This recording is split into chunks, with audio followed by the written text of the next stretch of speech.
नमस्कार मैत्रिणींनो, मी पूजा पुरोहित. तुम्हा सर्वांचे माझ्या यूट्यूब चॅनलमध्ये स्वागत आहे. आज आपण शोल्डर आणि मुंड्याची मापं न मोजता कशी टाकायची ते मी सांगणार आहे. त्यामुळे हा व्हिडिओ नक्की व्यवस्थित पहा.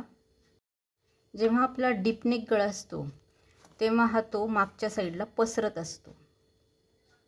त्यामुळे आपल्याला त्याची मापं ही मोजली नाही तरी म्हणजे साधारण ठराविक ह्याच्यात ठराविक मापं चेस्टनुसार मापं घ्यायची असतात, ती आपण टाकली तरी चालतात. पण जेव्हा गळा छोटा असतो तेव्हा आपल्याला शोल्डरचं माप हे अंगावर मोजावं लागतं आणि त्यानंतर त्यानुसार जसा गळा असेल त्या पद्धतीत आपल्याला शोल्डर कमी करावं लागतं. पण डीपनेकमध्ये त्याच्यात फारसा फरक पडत नाही, कारण गळा हा जरी थोडंफार शोल्डर लहान झालं तरीही चालतं. गळा कारण आपला मोठा असल्यामुळं तो रुंद होतो, त्यामुळे ते ॲडजस्ट होऊन जातं. मग अशा वेळेस आपल्याला चेस्टनुसार शोल्डर आणि मुंड्याची मापं कशी टाकायची ते पण न मोजता तुम्ही त्याचा चार्ट मी तुम्हाला देणार आहे.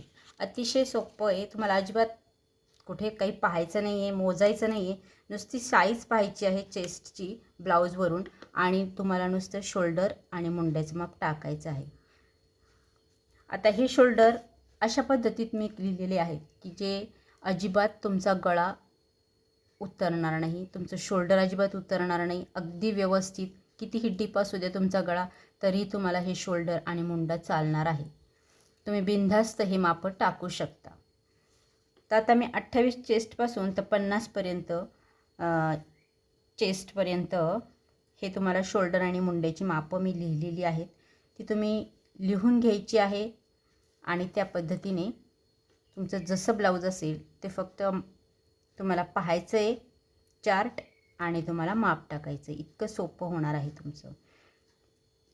चला तर साईजनुसार आपण शोल्डर आणि मुंडा किती घ्यायचा आहे मी ते सांगणार आहे. आणि लक्षात घ्या हे डीप नेकसाठी आहे 8 आणि 8चा पुढचा गळा आपल्याला याच्यासाठी उपयोगात येणार आहे. म्हणजे 8 पासून पुढचे किती असू दे 9, 10, 11, 12 तर तुम्ही हे मापं टाकू शकता. चला तर मग सुरुवात करूया. आता साईज आहे 28. पहिल्यांदाच आपण 28 चेस्टसाठी घेणार आहोत. तर त्याचं शोल्डर तुम्हाला 4.5 घ्यायचं आहे आणि मुंडा 5 घ्यायचा आहे. म्हणजे 28मध्ये 29सुद्धा येतं बरं का, हे लक्षात घ्या. 28 आणि 29 दोन्ही असेल तरी तुम्हाला हेच टाकायचं आहे. मग 30 आणि 31 असेल तर 4.5 शोल्डर टाकायचे आणि मुंडा 5 टाकायचे. 32 आणि 33 असेल तर शोल्डर 5 टाकायचं आहे आणि मुंडा 5.5 टाकायचा असेल. तसंच 34 असेल तर शोल्डर 5 म्हणजे 5.25 टाकायचं आहे आणि मुंडा हा 5.25 टाकायचा आहे. 36 चेस्ट असेल तर शोल्डर 5.25 टाकायचा आहे आणि मुंडा हा 5.25 टाकायचा आहे. 38 चेस्ट असेल तर शोल्डर 5.5 टाकायचा आहे आणि मुंडा 6 टाकायचा आहे. 40 चेस्ट असेल तर शोल्डर 5.5 टाकायचा आहे आणि मुंडा 6 टाकायचा आहे. 42 चेस्ट असेल तर 5.5 टाकायचा आहे शोल्डर आणि मुंडा हा 6चा टाकायचा आहे. 44साठी शोल्डर 6 टाकायचे आहे तुम्हाला आणि मुंडा 6.5 टाकायचा आहे. 46साठी सुद्धा तुम्हाला शोल्डर 6 टाकायचे आहे आणि मुंडा 6.5 टाकायचा आहे. 48साठी तुम्हाला शोल्डर 6.5 टाकायचं आहे, मुंडा 7 टाकायचा आहे. 50साठी सुद्धा तुम्हाला शोल्डर 6.5 आणि 7 टाकायचं आहे. मुंडा हा 7 टाकायचा आहे.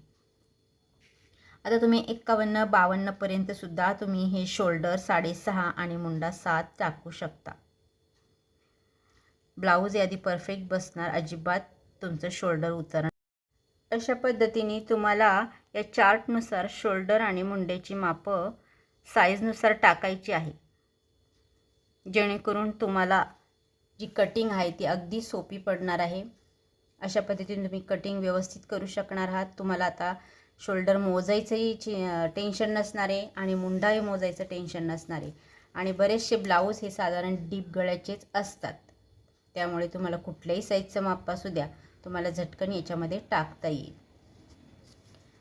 तर मैत्रिणींनो, व्हिडिओ आजचा कसा वाटला नक्की कमेंट करून सांगा. आवडला असेल तर लाईक करा, शेअर करा, चॅनलवर नवीन असेल तर सबस्क्राईब करा आणि बेल बटनाला दाबायला विसरू नका, ज्यामुळे माझे नवीन येणारे व्हिडिओ तुमच्यापर्यंत लगेचच पोहोचतील. भेटूया अशा एका छानशा व्हिडिओत. तोपर्यंत बाय बाय.